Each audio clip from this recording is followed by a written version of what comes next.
Jews were taken away. They started marrying and intermarrying, and in some cases we're dealing with kids, grandkids, second and third generation. But Ezra says you can't intermarry. Jews don't allow that. And there's no such thing as conversion in the way that we would think about it nowadays. And so Ezra basically is saying, listen, if you want to continue to be Jews and you want to continue to live here, you've got to send your wives, your children, your they all got to go. They just got to go.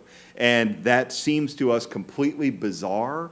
Again, there's some confusion about exactly the details of this because the question is a question of religious purity. And we just don't have a ton of information about exactly what happened. But chapters 9 and 10 of Ezra are somewhat controversial. They cause us to call into question some of the moral principles at work. But then again, it also calls us to remember these are a people who have been exiled. They come back and they find their ancestral homes occupied by these other people. And so the basic idea is we're back. The king of Persia told us it's our land. And so everybody who's not exactly with us and in our small box just has to get out.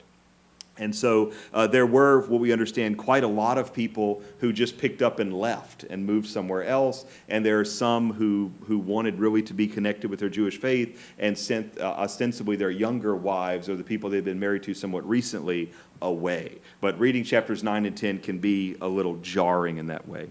I was tempted to go ahead and do Nehemiah because we're only about 10 minutes into this talk. But Nehemiah is such a different book with such a different set. It's a lot of the same historical actions and same time, but it's so very, very, very different in terms of the way it's put together and the exact text that would have felt like two entirely distinct talks, just sharing one introduction. So we're not going to do Nehemiah this week. We're going to pick up on Nehemiah next time, and that will be next week. But that is most of the story for Ezra. Like I said, there's only one or two little moments of controversy, and once we finish the book of Nehemiah next week, then we will be moving to the infinitely more complicated books where we're going to get into some of the prophets. But before we get into some of the prophets, we're going to pick up on a couple of what we might call the not the deuterocanonical history, but the books of the Bible our Protestant brothers and sisters don't accept as history, and some of the things that we're not sure whether they're exactly historical